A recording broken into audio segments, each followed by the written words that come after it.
Olá, assombrosos.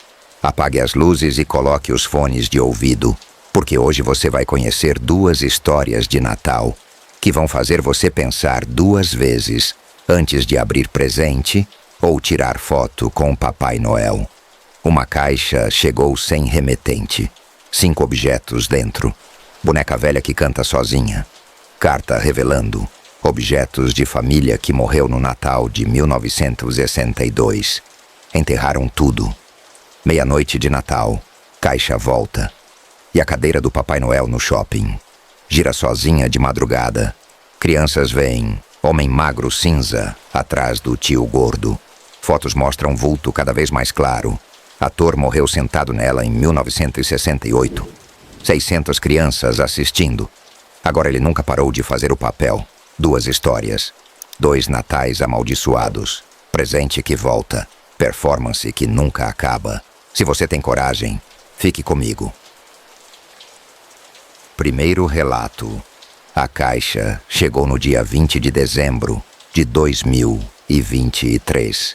Deixada na porta do nosso apartamento em Curitiba, sem aviso de entregador, sem nota fiscal, sem etiqueta de transportadora, apenas caixa de papelão marrom, amarrada com barbante vermelho e cartão pendurado escrito à mão. Para Mailês, para a família Oliveira, Feliz Natal. Mora ali, eu, minha esposa Carla, nossas 2 filhas Beatriz, de 9 anos, e Sofia, de 6. E quando cheguei do trabalho às 7 da noite, a caixa estava encostada na porta. As meninas já tinham visto e estavam empolgadas, querendo abrir. Carla achou estranho.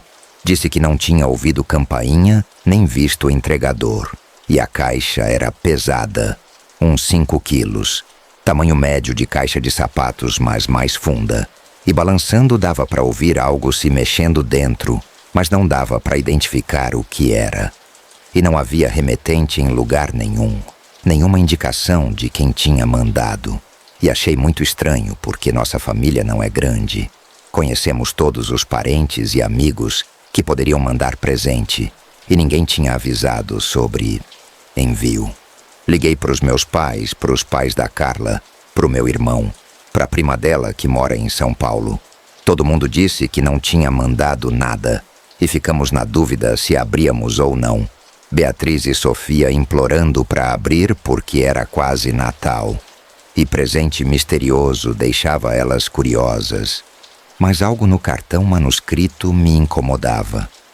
A caligrafia era trêmula e irregular, como se tivesse sido escrita por alguém com mão instável ou com pressa nervosa. E o papel do cartão era velho e amarelado, como se tivesse sido guardado por anos antes de ser usado. Carla sugeriu abrir com cuidado.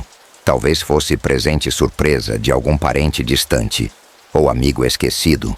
E acabei concordando. Peguei tesoura e cortei o barbante vermelho. Abri as abas de papelão e dentro havia camada grossa de papel de seda preto. Muito papel. Como se quem embalou quisesse esconder bem o conteúdo. E quando tirei todo o papel, encontrei 5 objetos dispostos cuidadosamente dentro da caixa.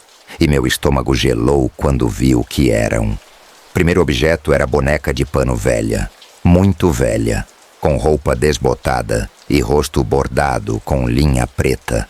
Mas o rosto estava parcialmente desfeito, como se alguém tivesse arrancado parte do bordado de propósito, deixando buraco onde deveria estar a boca. E os olhos de botão estavam soltos, pendurados por fios. Segundo objeto era chaveiro de metal enferrujado, com formato de cruz invertida. Terceiro, era foto em preto e branco de família que não reconheci. 4 pessoas sérias olhando para a câmera, com expressão pesada. Foto antiga, provavelmente dos anos 50 ou 60. Quarto objeto era frasco pequeno de vidro lacrado, com algo líquido escuro dentro, que parecia tinta ou sangue velho. E quinto objeto era a carta dobrada em envelope sem lacre. Peguei a carta com mão tremendo e abri. Papel também velho e amarelado, escrita à mão com mesma caligrafia trêmula do cartão externo. E li em voz alta. Estes objetos pertenceram à família Oliveira, que morou neste endereço em 1962. Todos morreram na véspera de Natal daquele ano. Nunca descobriram como. A casa foi demolida e reconstruída, mas o apartamento ocupa mesmo o terreno. Vocês têm mesmo o sobrenome? Achei que deveriam ter isso de volta. Feliz Natal. Um vizinho que sabe. Silêncio absoluto depois que terminei de ler. As meninas não entenderam completamente, mas perceberam que algo estava errado. Carla arrancou a carta da minha mão e leu de novo em silêncio. E então disse: "Isso é brincadeira de muito mau gosto. Alguém está tentando assustar a gente. Provavelmente algum idiota que descobriu nosso endereço online e inventou história macabra para fazer pegadinha." Concordei porque não queria acreditar em outra possibilidade. Mas a sensação de que aqueles objetos eram genuinamente velhos e carregavam algo pesado era inegável. Peguei a boneca para examinar melhor e ela estava gelada. Gelada demais, considerando que tinha estado dentro de caixa em apartamento aquecido. E o cheiro que vinha dela era de mofo profundo e algo químico que não consegui identificar. E quando virei ela de cabeça para baixo, o pequeno sino dentro dela tilintou fraco. Som abafado e triste. Carla disse que íamos jogar tudo fora, que não íamos aceitar presente bizarro de desconhecido. Mas quando foi pegar a caixa para levar para o lixo, Beatriz gritou: "Mãe, não joga fora. A boneca é antiga. Ela deve ser valiosa. Podemos vender ou colocar em exposição." E antes que pudéssemos impedir, ela pegou a boneca da minha mão e abraçou contra o peito. E naquele momento as luzes do apartamento piscaram 3 vezes rápidas e depois voltaram ao normal. Mandei Beatriz soltar a boneca imediatamente e ela obedeceu com cara emburrada. Recoloquei todos os objetos dentro da caixa, fechei as abas, amarrei com o barbante de novo e levei para a área de serviço, deixando na prateleira mais alta. Decidimos não jogar fora ainda porque queríamos investigar mais, talvez descobrir quem tinha mandado. E Carla sugeriu que na manhã seguinte fôssemos no síndico perguntar se alguém tinha visto quem deixou a caixa. Naquela noite, Beatriz teve pesadelo. Acordou às 3 da manhã, gritando que tinha mulher de vestido preto no quarto dela, olhando para ela do canto. Fomos acalmar e, quando acendemos a luz, não havia ninguém. Mas o armário dela estava aberto, mesmo tendo sido fechado antes de dormir. E dentro do armário, alguns brinquedos tinham sido reorganizados, formando círculo no chão, coisa que Beatriz jurou não ter feito. No dia seguinte, 21 de dezembro, fui no síndico, mas ele disse que não tinha câmera filmando o corredor do nosso andar, apenas a entrada do prédio. E checou as gravações, mas não havia ninguém entrando com caixa no dia anterior. O que era impossível porque alguém tinha deixado ela lá. A menos que tivesse entrado quando câmeras estavam em manutenção ou tivesse subido pelas escadas evitando recepção. Quando voltei para casa, Carla estava pálida. Ela disse que Sofia tinha encontrado a boneca em cima da cama dela, mesmo a caixa estando trancada na área de serviço. As meninas juraram não ter mexido, e quando fui checar a caixa na área de serviço, ela continuava fechada com um barbante amarrado. Mas quando abri a boneca não estava mais dentro, só os outros 4 objetos. E encontramos a boneca sentada na cama de Sofia, com braços estendidos como se esperasse ser abraçada. Decidi acabar com aquilo de uma vez. Peguei a boneca, coloquei dentro de sacola plástica, desci até o lixo do prédio e joguei no fundo do container. Voltei para casa aliviado, mas 3 horas depois, quando Carla foi arrumar o quarto das meninas, a boneca estava de volta, dessa vez sentada na cadeira da escrivaninha de Beatriz. E dessa vez o rosto dela tinha mudado. O buraco onde era a boca estava maior, rasgado, como se alguém tivesse puxado mais fios. E os olhos de botão agora estavam completamente soltos, pendurados apenas por fio fino. Carla entrou em pânico de verdade. Disse que íamos queimar aquela coisa, que não importava o que era, mas não ia ficar na nossa casa.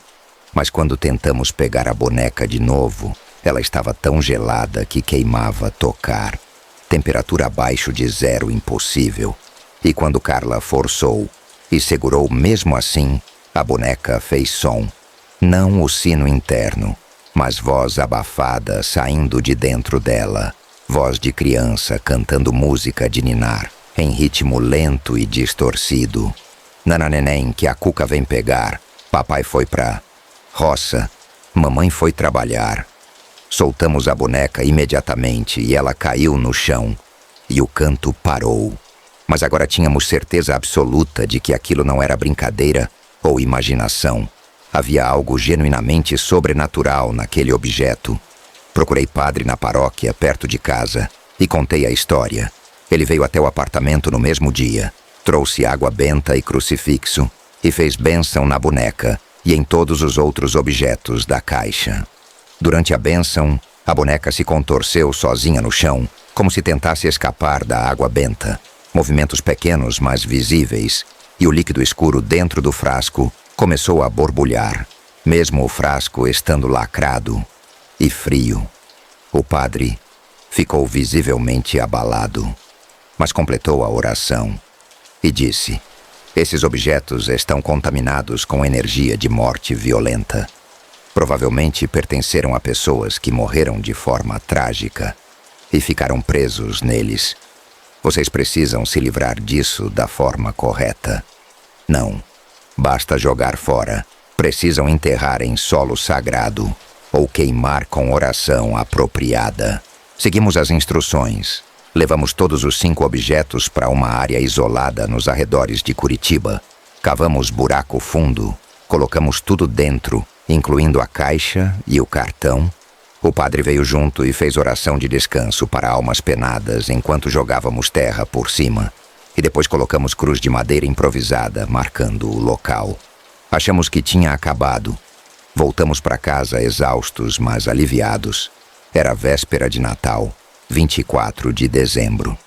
E decidimos tentar ter celebração normal, apesar de tudo. Preparamos ceia, decoramos árvore, tentamos criar atmosfera feliz para as meninas. Mas à meia-noite, exatamente quando virou Natal, todas as luzes do apartamento apagaram simultaneamente e ouvimos batidas na porta. 3 batidas lentas e pesadas. Abri achando que era vizinho reclamando de barulho, mas não havia ninguém no corredor, só caixa de papelão marrom no chão, mesma caixa, amarrada com barbante vermelho, cartão pendurado. Para a família Oliveira, Feliz Natal. Não abrimos, não tocamos. Chamamos padre, imediatamente, mesmo sendo meia-noite de Natal. Ele veio de novo, e dessa vez fez exorcismo completo no apartamento. E descobrimos através de pesquisa histórica que realmente tinha existido família Oliveira que morreu em 1962 naquele terreno. Todos encontrados mortos na manhã de Natal, sem causa aparente, nunca resolvido, e a propriedade tinha ficado abandonada por anos antes de ser demolida e reconstruída como prédio. O padre explicou que às vezes objetos carregam não apenas energia, mas intenção. Alguém tinha reunido aqueles itens especificamente para passar adiante a maldição, e o fato de termos mesmo sobrenome criava conexão. Mesmo não sendo família direta, o nome era âncora suficiente para ligar a tragédia antiga à nossa família moderna. Durante as semanas seguintes, descobrimos mais sobre a família Oliveira de 1962 através de arquivos de jornal na Biblioteca Municipal. Eram 4 pessoas. Joaquim Oliveira, 42 anos, comerciante. Helena Oliveira, 38 anos, professora primária, e 2 filhos, Marco, de 12 anos, e Ana, de 8 anos, encontrados mortos na manhã de 25 de dezembro, sem sinais de violência, envenenamento, asfixia ou trauma. simplesmente pararam de viver. Simultaneamente, laudo médico na época citou morte súbita de causa indeterminada. Investigação policial arquivada como mistério não resolvido. Mais perturbador foi descobrir que nos anos seguintes, outras 3 famílias que moraram naquele terreno depois da tragédia também tiveram incidentes na época de Natal. Uma família em 1978 teve incêndio na véspera de Natal, que matou o filho mais velho. Outra família em 1989 teve acidente de carro fatal, voltando da ceia na casa de parentes. E terceira família em 2004 simplesmente se mudou às pressas em janeiro, dizendo que não conseguiam mais ficar ali depois de experiências que se recusaram a detalhar. O padrão era claro.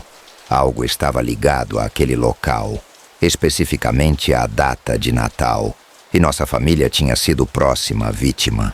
Vendemos o apartamento 2 meses depois e nos mudamos para Pinhais, bairro vizinho de Curitiba. Nunca mais tivemos problema com objetos voltando ou aparições. Mas até hoje não sabemos quem era o vizinho que sabe, que mandou aquela caixa.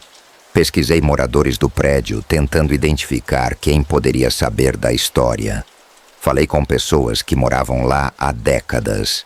E um senhor de 70 e poucos anos que mora no apartamento do andar de cima, desde que o prédio foi construído, me contou algo que me fez dormir mal por semanas. Ele disse que quando era jovem, nos anos 70, conheceu mulher muito velha que tinha sido vizinha da família Oliveira original. Em 1962, ela morava em casa ao lado do terreno, antes de tudo ser demolido. E ela contou para ele que na noite de 24 de dezembro daquele ano, ela ouviu canto vindo da casa dos Oliveira.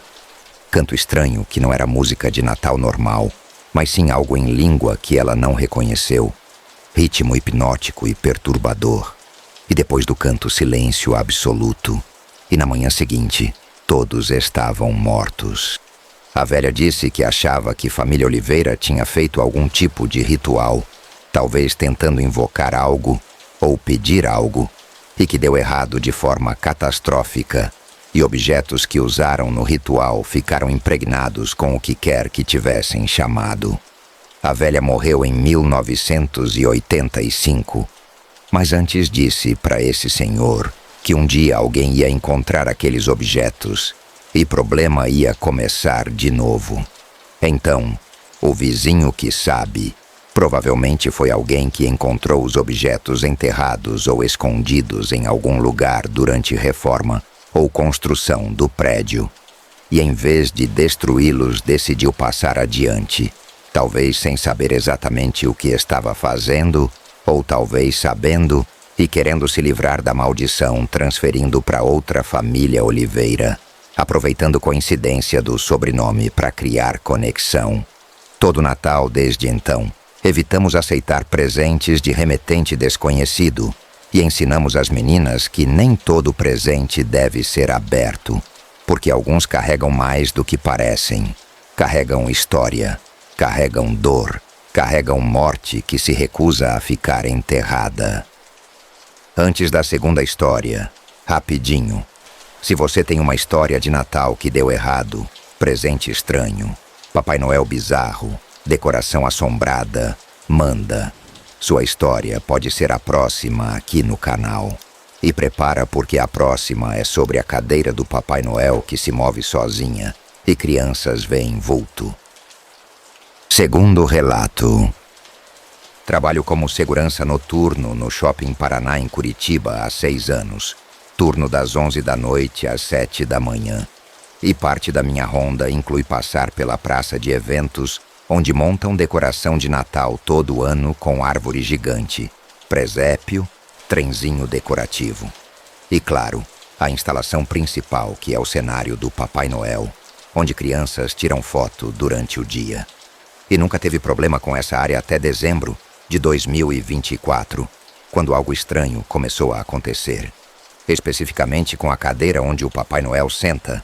A decoração foi montada no início de novembro, como sempre, empresa terceirizada que faz isso todo ano. Estrutura de madeira pintada simulando casa do Papai Noel no Polo Norte, neve artificial, renas decorativas, correio com cartas. E no centro, cadeira grande estofada vermelha, com detalhes dourados onde ator fantasiado de Papai Noel fica das 10 da manhã às 8 da noite recebendo crianças. Cadeira era nova esse ano. Substituíram a antiga que tinha ficado desgastada. E essa nova era mais elaborada, com entalhes nas laterais mostrando renas e bonecos de neve, espaldar alto como trono e estofado de veludo vermelho profundo. Primeira noite estranha foi dia 5 de dezembro. Eu estava fazendo ronda normal pela praça de eventos por volta das 2 da manhã. Shopping completamente vazio e silencioso, exceto pelo zumbido do ar-condicionado e música ambiente em volume baixo.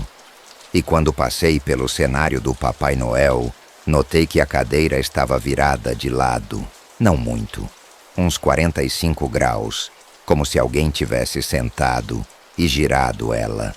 Mas shopping fecha às 10 e equipe de limpeza termina até 11h30. E eu tinha passado ali na ronda da meia-noite e a cadeira estava na posição normal. Então alguém, ou algo, tinha movido ela nas últimas 2 horas. Chequei câmeras de segurança da área. 3 câmeras cobriam a praça de eventos. E voltei à gravação desde meia-noite. Assisti em velocidade acelerada. Não havia ninguém próximo do cenário. Corredor vazio.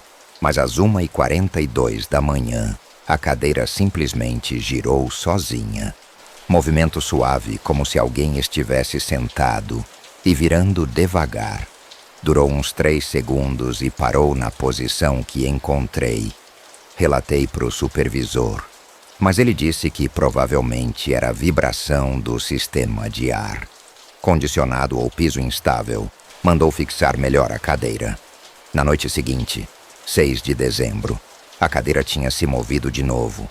Dessa vez estava completamente virada de costas para a área de espera, posição que faria 0 sentido, porque o Papai Noel precisa ficar de frente para as crianças.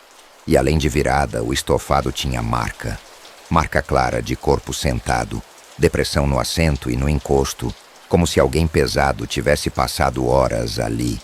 Mas a marca era fria ao toque, temperatura significativamente mais baixa que o resto da cadeira. E quando coloquei mão na depressão, senti formigamento estranho que subiu pelo braço. Chequei câmeras de novo. Mesma coisa.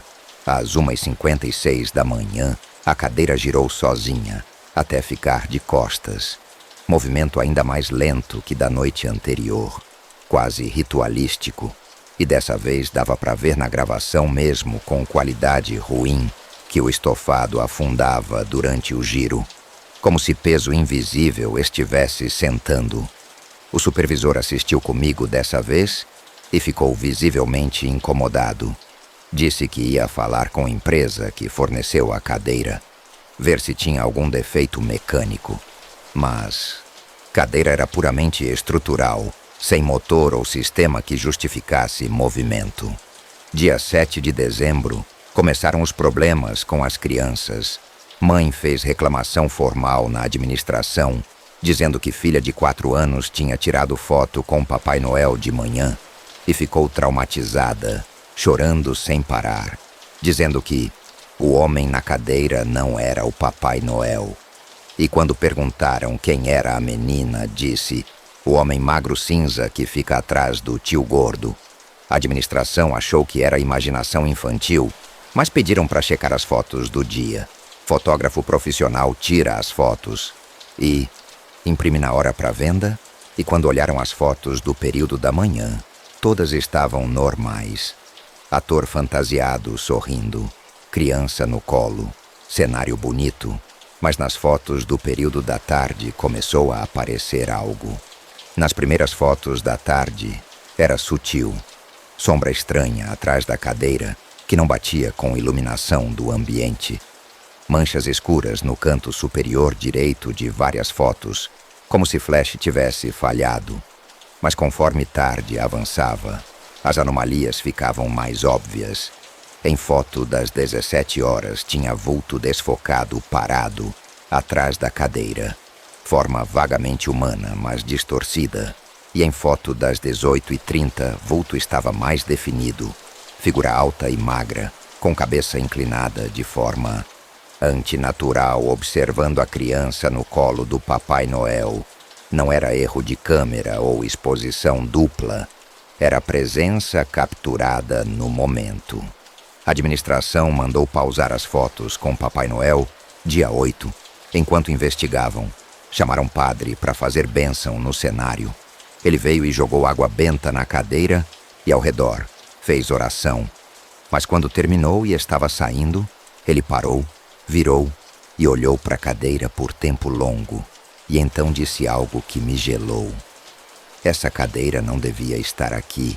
Ela tem história. História ruim. Vocês sabem de onde veio? Ninguém sabia. Era nova, encomendada pela empresa decoradora. Ligaram para a empresa decoradora e descobriram que a cadeira não era nova. Era antiguidade restaurada.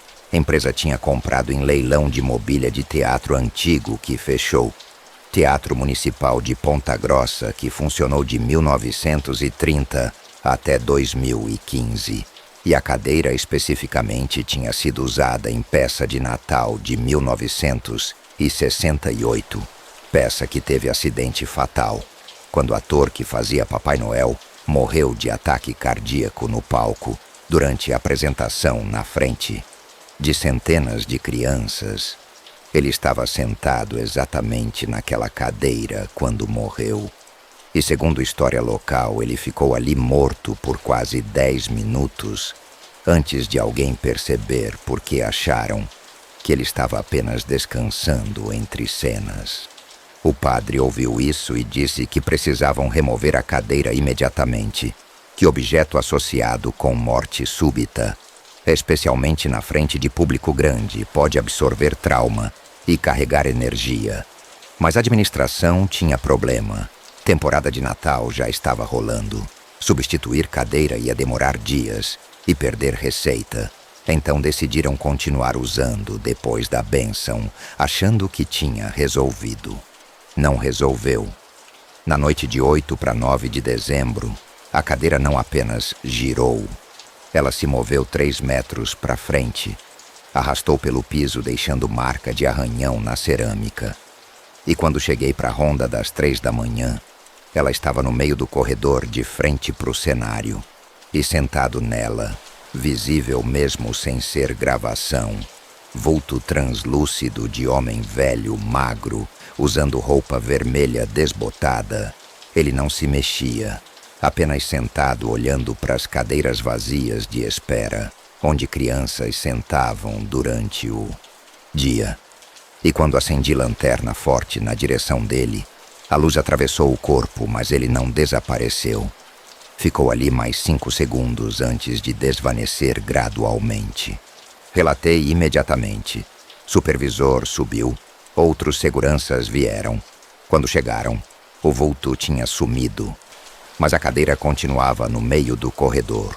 Pedimos revisão urgente das câmeras, e o que vimos foi perturbador. Das 2h15 até 2h52 da manhã, o vulto materializou gradualmente na cadeira. Sentou. Ficou imóvel, observando. E então a cadeira começou a deslizar sozinha com ele.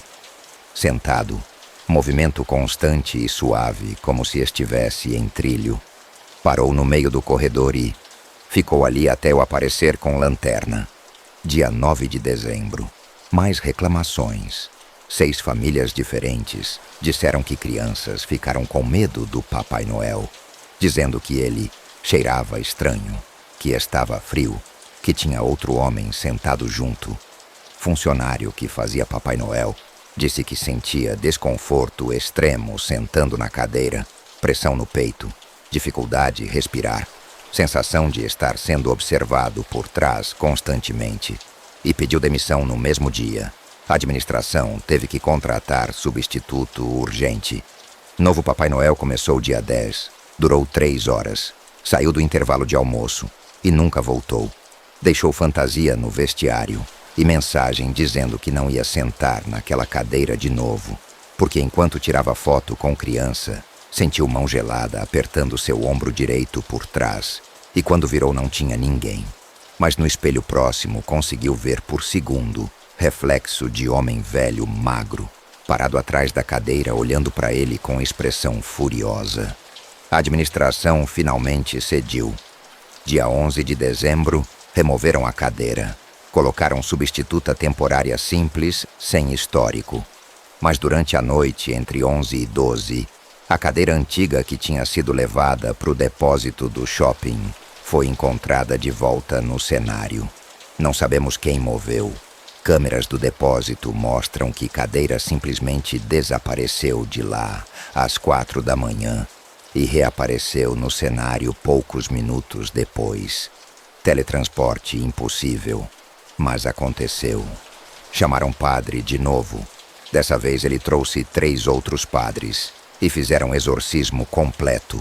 Não só bênção, ritual de expulsão de espírito.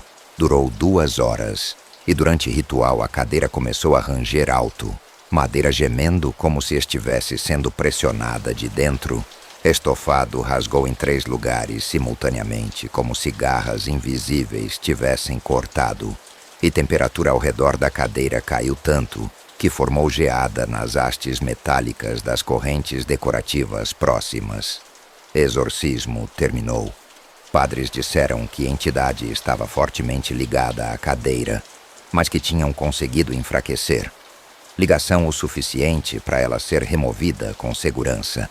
A administração contratou empresa especializada em descarte de material contaminado, biologicamente, mesmo cadeira não tendo contaminação literal. E ela foi levada para incinerador industrial dia 13 de dezembro e queimada completamente até virar cinzas. Substituíram por cadeira nova genérica comprada em loja de móveis comum, sem história. Resto da temporada de Natal correu normal. Nenhum incidente. Mas eu que trabalho turno noturno sei que não acabou completamente.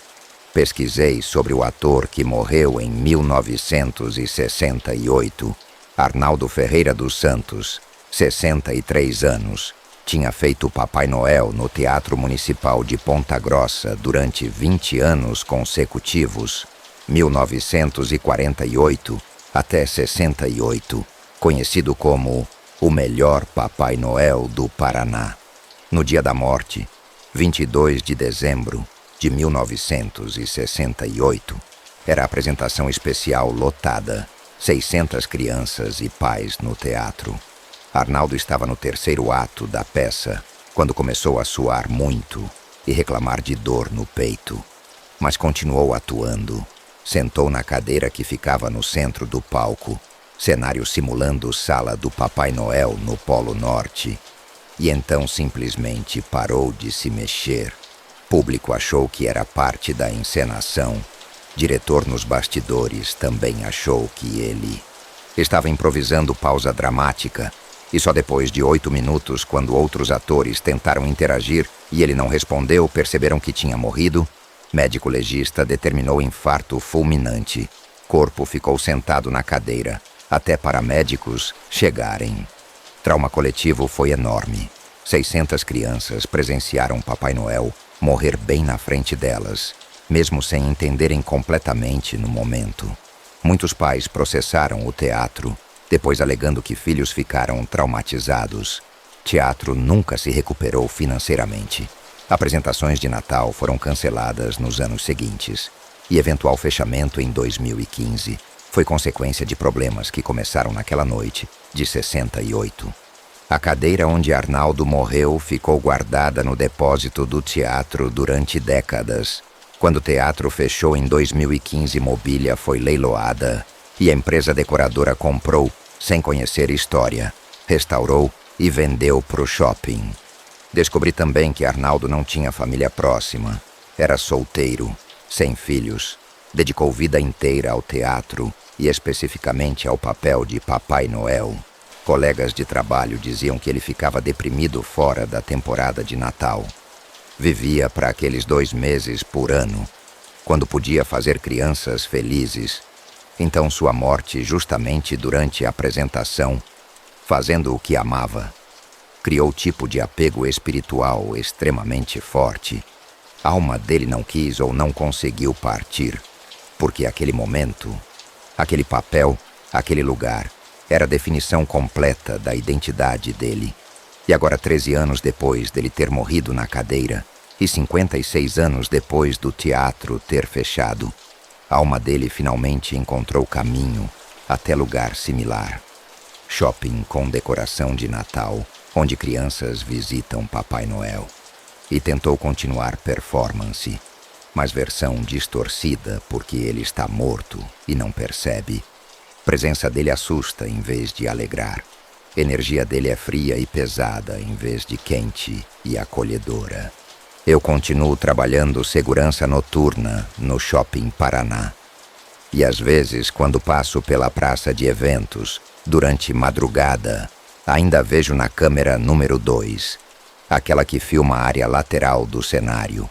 Vulto de homem sentado em cadeira invisível, postura ereta, mãos apoiadas nos braços inexistentes da cadeira fantasma, olhando para frente, onde fila de crianças ficaria durante o dia.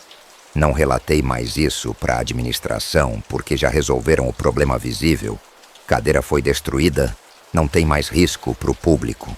Mas eu sei que o ator morto em 1968 não se desligou apenas porque cadeira queimou.